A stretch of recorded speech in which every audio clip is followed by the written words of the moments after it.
प्यारे मित्रों एवं प्यारे बच्चों, नमस्कार। आज हम आपके लिए फिर से लेकर आए हैं एक नई कहानी, सिंहासन बत्तीसी की कहानियों की श्रृंखला की छठी कहानी। ये कहानी रवि भामा पुतली की है, जो इस कहानी के माध्यम से राजा भोज को ये समझाने का प्रयास करती है कि हमारे जीवन में आतिथ्य सत्कार का क्या महत्व है। तो इस कहानी को चलिए सुनते हैं, और कहानी सुनने के बाद हमें ये कमेंट में ज़रूर बताएं कि ये आपको ये कहानी कैसी लगी। कहानी को ज़्यादा से ज़्यादा मित्रों के साथ शेयर करें, लाइक करें। तो मित्रों चलिए सुनते हैं आज की कहानी। राजा भोज किसी भी सूरत में सिंहासन पर बैठने का मोह छोड़ नहीं पा रहे थे। छठे दिन वे फिर से राशि वैभव के साथ तैयार थे बैठने के लिए। तभी छठी पुतली रवि भामा में उन्हें रोक दिया। सुनो राजन, यह सिंहासन परम प्रतापी राजा विक्रमादित्य क्या है? क्या तुम उनकी दानवीरता और शौर्य का मुकाबला कर सकते हो? तो आओ, मैं आपको उनकी महानता की कथा सुनाती हूँ। एक दिन विक्रमादित्य शिप्रा नदी के तट पर बने हुए अपने महल से प्राकृतिक सौंदर्य को निहार रहे थे।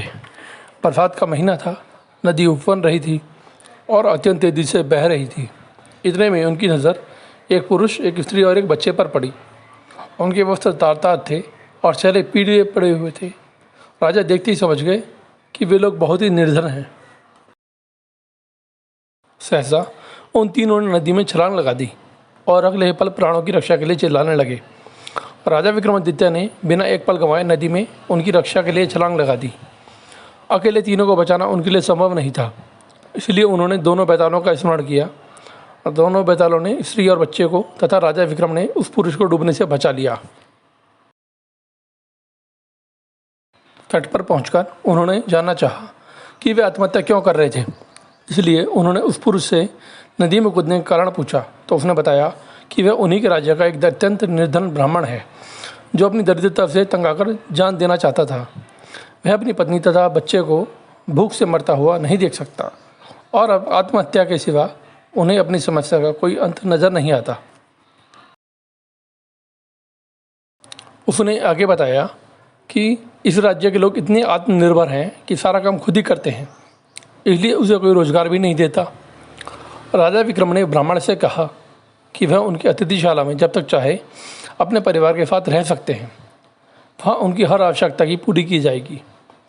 ब्राह्मण ने कहा कि उन्हें वहाँ रहने में तो कोई संकोच नहीं है, लेकिन उसे डर है कि कुछ समय बाद उनकी आतिथ्य में कमी आ जाएगी और उन्हें अपमानित होकर वहाँ से जाना पड़ेगा। राजा विक्रम ने उसे विश्वास दिलाया कि ऐसी कोई बात नहीं होगी और उन्हें भगवान समझकर उनके साथ हमेशा अच्छा व्यवहार किया जाएगा। विक्रम के इस तरह विश्वास दिलाने पर ब्राह्मण परिवार सहित अतिथिशाला में आकर रहने लगा। उनकी देखरेख के लिए नौकर चाकर नियुक्त कर दिए गए। वे आनंदपूर्वक वहाँ रहने लगे, अपनी मर्जी से खाते पीते और आरामदेह पलंग पर सोते। वहाँ किसी चीज़ की उन्हें कमी नहीं थी, लेकिन वे सफाई पर बिल्कुल ध्यान नहीं देते। जो कपड़े पहनते थे उन्हें कई दिनों तक नहीं बदलते। जहाँ सोते वहीं थूकते और मलमूत्र का त्याग भी कर देते। चारों तरफ गंदगी ही गंदगी फैल गई। दुर्गंध के मारे उनका स्थान एक पल भी ठहरने लायक नहीं रहा। नौकर चाकर कुछ ही दिनों तक तो धीरज से सब कुछ सहते रहे, लेकिन कब तक ऐसा चलता? राजा के कोप की भी उन्होंने परवाह नहीं की और एक दिन वहाँ से भाग खड़े हुए। इसके बाद राजा ने कई अन्य नौकर भेजे, पर सब के सब एक जैसे ही निकले। सबके लिए काम असंभव साबित हुआ।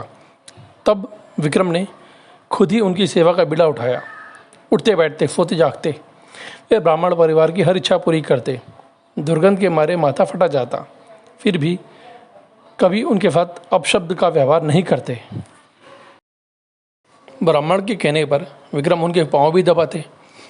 ब्राह्मण परिवार ने हर संभव प्रयत्न किया कि विक्रम उनकी गंदगी से तंग आकर अतिथि सत्कार भूल जाएं और अभद्रता से पेश आएं, मगर उनकी कोशिश असफल रही। बड़े सब्र से विक्रम उनकी सेवा में लगे रहे, कभी उन्हें शिकायत का कोई मौका नहीं दिया। एक दिन ब्राह्मण ने जैसे उनकी परीक्षा लेने की ही ठान ली। उसने राजा को कहा कि वे उसके शरीर पर लगी हुई विष्ठा को साफ करें तथा उसे अच्छी तरह नहलाकर साफ वस्त्र पहनाएं। विक्रम तुरंत उनकी आज्ञा मानकर अपने हाथों से विष्ठा साफ करने को आगे बढ़े। तभी अचानक चमत्कार हुआ। ब्राह्मण के सारे गंदे वस्त्र गायब हो गए उसके शरीर पर देवताओं द्वारा पहने जाने वाले वस्त्र आ गए। उसका मुखमंडल तेज से प्रदीप्त हो गया। उसके शरीर से सुगंध निकलने लगी। विक्रम आश्चर्यचकित थे। तभी वह ब्राह्मण बोला कि वह दरअसल वरुण देव है। वरुण देव ने उनकी परीक्षा लेने के लिए ही यह रूप धरा था। विक्रम के अतिथि सत्कार की प्रशंसा सुनकर वे सपरिवार यहाँ आए थे। जैसा उन्होंने सुना वैसा ही उन्होंने पाया। इसलिए विक्रम को उन्होंने वरदान दिया कि उसके राज्य में कभी भी अनावृष्टि नहीं होगी तथा वहाँ की ज़मीन से 3-3 फसलें निकलेंगी। विक्रम को वरदान देकर वे सपरिवार अंतर्धान हो गए। इतना कहकर रवि भामा बोली, बताओ राजन, क्या तुम इतना धैर्य है कि इस तरह से किसी का अतिथि सत्कार कर सको? क्या तुम अपने किसी गरीब अतिथि की विष्ठा साफ कर सकोगे? सोच विचार कर निर्णय करो। यह कहकर पुतली रवि भामा हंसते हुए उड़ गई और हर बार की तरह ही राजा भोज असमंजस में पड़ गए और सिंहासन पर बैठने का विचार त्याग कर बिना कुछ कहे अपने कक्ष में वापस लौट गए। इस कहानी से हमें ये सीख मिलती है कि हमें सदा मानव सेवा के लिए तत्पर रहना चाहिए। पता नहीं कब खुद नर के रूप में नारायण हमारी परीक्षा लेने आ जाएं और इसी तरह हमारे अतिथि बनकर हमारी परीक्षा लेने लगें।